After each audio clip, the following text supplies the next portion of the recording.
Welcome student. आज फिर से एक नई वीडियो लेकर के आप लोगों के सामने प्रस्तुत हूँ और यहाँ पर उपस्थित हूँ स्टूडेंट।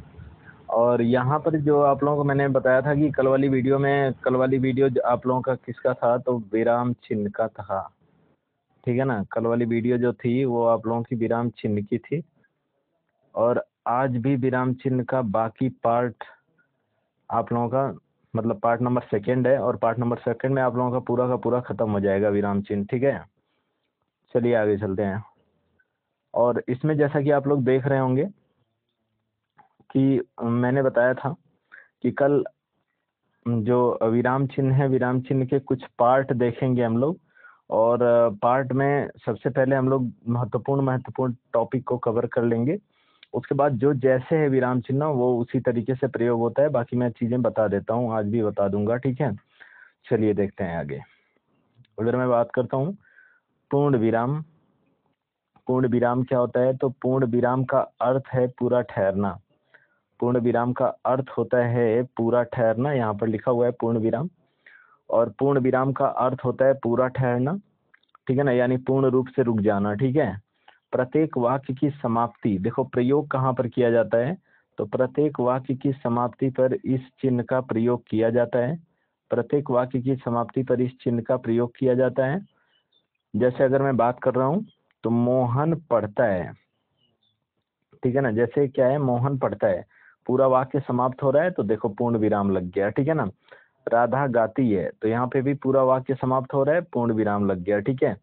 सीमा सोती है, तो यहाँ पर भी पूरा वाक्य समाप्त हो रहा है, तो यहाँ पर पूर्ण विराम लग गया। ठीक है। अर्ध विराम की बात करता हूँ। अर्ध विराम देखो, अल्प विराम से अधिक और पूर्ण विराम, यहाँ पर देखो ये थोड़ा सा ये मिसप्रिंट हो गया है, ये पूर्ण विराम होगा। ठीक है, ये क्या होगा? पूर्ण विराम होगा। ठीक है, यानी अल्प विराम से अधिक और पूर्ण विराम से कम ठहराव के लिए इस चिन्ह का प्रयोग किया जाता है। यानी अल्प विराम से अधिक और पूर्ण विराम से कम ठहराव के लिए इस चिन्ह का प्रयोग किया जाता है। जैसे अगर मैं उदाहरण दे देता हूँ, तो उदाहरण यहाँ पर देखो, हम मंसूरी पहुंचे, हाथ मुंह धोए, कपड़े बदले, शहर के लिए निकल पड़े। ठीक है ना, शहर के लिए निकल पड़े, यानी ठीक है, सैर के लिए निकल पड़े, यहाँ पर सैर कर लीजिएगा, ज्यादा ही बेटर होगा। ठीक है ना, सैर के लिए निकल पड़े। तो देखो यहाँ पर हम मंसूरी पहुंचे, मंसूरी पहुंचने के बाद हमने क्या लगाया, थोड़ा सा रुकावट हो रही है, तो यहाँ पर क्या हो जाएगा? अर्ध विराम। ठीक है ना। फिर हाथ मुंह धोए, फिर अर्ध विराम, कपड़े बदले, फिर अर्ध विराम, फिर सैर के लिए निकल पड़े। ठीक है, यहाँ पर सैर लिख लीजिएगा, ये यहाँ पर थोड़ा सा मिसप्रिंट हुआ है, यहाँ पर आप लोग सैर लिख लीजिएगा। ठीक है, चलिए आगे बढ़ते हैं। अर्ध विराम के स्थान पर समुच्चय बोधक अव्यय, ठीक है, ध्यान से समझना इस वाक्य को, ये स्टार पॉइंट लगा करके नोट कर लेना। ठीक है, यहाँ पर अर्ध विराम के स्थान पर समुच्चय बोधक अव्यय की, चूंकि, ताकि, जिसमें आदि का प्रयोग पर शुद्ध वाक्य बनाया जा सकता है। यानी इन सभी का प्रयोग करके भी क्या इनको शुद्ध वाक्य बनाया जा सकता है। यानी इसके जगह पर हम मंसूरी पहुंचे, ठीक है ना, पहुंचे कि हाथ मुंह धोए, ठीक है, यहाँ पर क्या हो जाएगा? उसके बाद ताकि लगा सकते हो या की भी लगा सकते हो, कि कपड़े बदले, ठीक है ना, कि सैर के लिए निकल पड़े। ठीक है, तो हर जगह की के द्वारा हम लोग जोड़ देते हैं यहाँ पर। वैसे भी यहाँ पर अगर मैं बात करता हूँ तो नॉर्मली रूप से क्या हो जाता है, सबसे पहले यहाँ पर अल्प विराम ही सही रहता है और कहीं कहीं पर आपका अर्ध विराम का प्रयोग सुटेबल होता है। ठीक है, चलिए आगे बढ़ते हैं। अगला जो आप लोगों के सामने है, अगला है उप विराम या अपूर्ण विराम। उप विराम या अपूर्ण विराम, हमेशा शीर्षक के साथ उप विराम का प्रयोग किया जाता है। ठीक है ना, शीर्षक यानी कोई शीर्षक हो, कहानी का शीर्षक हो, कोई मूवी का शीर्षक हो, तो उसके साथ किसका प्रयोग किया जाता है? उप विराम का प्रयोग किया जाता है। जैसे गदर है, गदर के बाद देखो उपविराम लगा हुआ है, एक प्रेम कथा, ठीक है। आतंकवाद है, उपविराम लगा हुआ है, एक राष्ट्रीय समस्या है। दहेज, एक उपविराम लगा हुआ है, एक सामाजिक बुराई है। कोरोना, उपविराम लगा हुआ है, एक बीमारी है, ठीक है।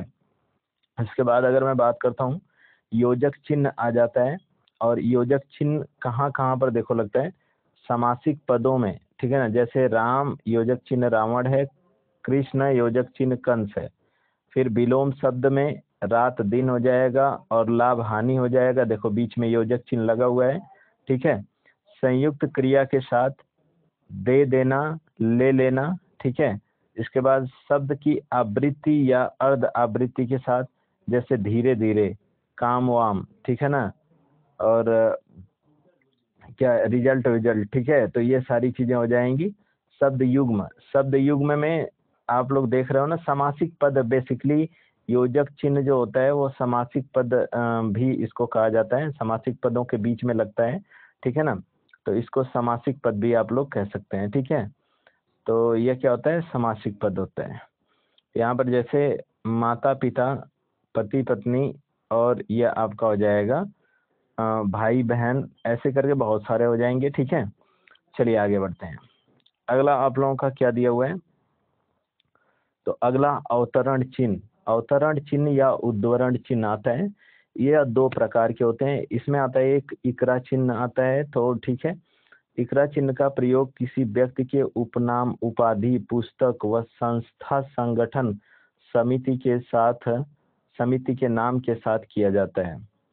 एक जगह और भी इसका प्रयोग किया जाता है, अज्ञात कथन के लिए इकरा चिन्ह का भी प्रयोग किया जाता है। जैसे यहाँ पर देखिएगा, इकरा चिन्ह होता क्या है, देखो मैं यहाँ पर लिख देता हूँ, ठीक है ना। इकरा चिन्ह क्या होता है, यहाँ पर सही से बता देता हूँ। ये यहाँ पे देखो, यह इकरा चिन्ह है, ठीक है ना। ऐसे होता है इकरा चिन्ह, बेसिकली ये आपका इकरा चिन्ह होता है, ठीक है। समझ में बात आई ना। तो इकरा चिन्ह आप लोग देख रहे हैं ना कि इकरा चिन्ह का प्रयोग किसी व्यक्ति के उपनाम, उपाधि, पुस्तक व संस्था, संगठन, समिति के नाम के साथ किया जाता है, ठीक है ना।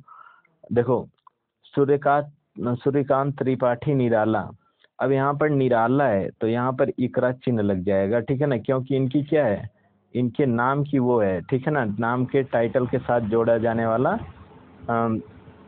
पद है। तो यह क्या हो जाएगा, यह आपका इकरा चिन्ह का प्रयोग यहाँ पर किया जाएगा, ठीक है ना। अब समुद्रगुप्त को भारत का नेपोलियन कहा जाता है। देखो नेपोलियन भी क्या है, उपाधि है, तो यह क्या हो जाएगा, यहाँ पर इकरा चिन्ह का प्रयोग किया जाएगा। आप लोग लगा लेना, ठीक है ना। इसके बाद आगे चलते हैं। डुकरा चिन्ह, डुकरा चिन्ह मतलब इसको इन्वर्टेड कॉमा, अंग्रेजी में इन्वर्टेड कामा कहते हैं, ठीक है ना। अंग्रेजी में इसको इन्वर्टेड कॉमा कहते हैं, ठीक है। अंग्रेजी में इसको इन्वर्टेड कॉमा कहते हैं। किसी प्रसिद्ध व्यक्ति, महापुरुष के कथन के साथ, ठीक है।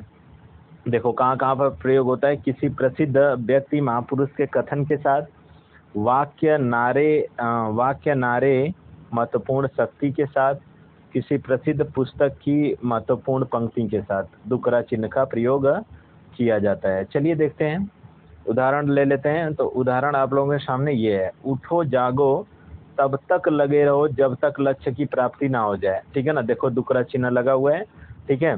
वेदों की ओर लौटो, वेदों की ओर लौटो, यह भी देखो डुकरा चिन्ह लगा हुआ है, क्योंकि यह एक कहावत है, ठीक है ना। कहावत की मतलब कि ये है कि कहा गया है, किसी महत्वपूर्ण व्यक्ति के द्वारा कहा गया है। सत्यमेव जयते, यह भी किसी महत्वपूर्ण व्यक्ति के द्वारा कहा गया है। तो कोई भी कोटेशन अगर आता है ना, तो उसमें क्या हो जाएगा, डुकरा चिन्ह का प्रयोग किया जाता है, ठीक है। तो देखो स्टूडेंट, आगे चल लेते हैं। कुछ और भी चिन्ह होते हैं जो कि मैंने आप लोगों के सामने कल डिस्कस किया हुआ था, लेकिन आज एक बार और देख लेते हैं, ठीक है। जैसे यहाँ पर देखो अवतरण चिन्ह होता है, तो अवतरण चिन्ह आप लोग देख रहे हो, अवतरण चिन्ह होता है, ठीक है ना। और अवतरण चिन्ह महत्वपूर्ण पुस्तक वगैरह के नाम के आगे उपविराम जो है हो ही गया। विवरण या आदेश चिन्ह, विवरण या आदेश चिन्ह की भी हेडिंग वेडिंग जानते हो ना, हेडिंग, हेडिंग के आगे जस्ट विवरण, मतलब कि इसके आगे कुछ लिखा जा रहा है, तो यह विवरण या आदेश चिन्ह होता है, ठीक है ना।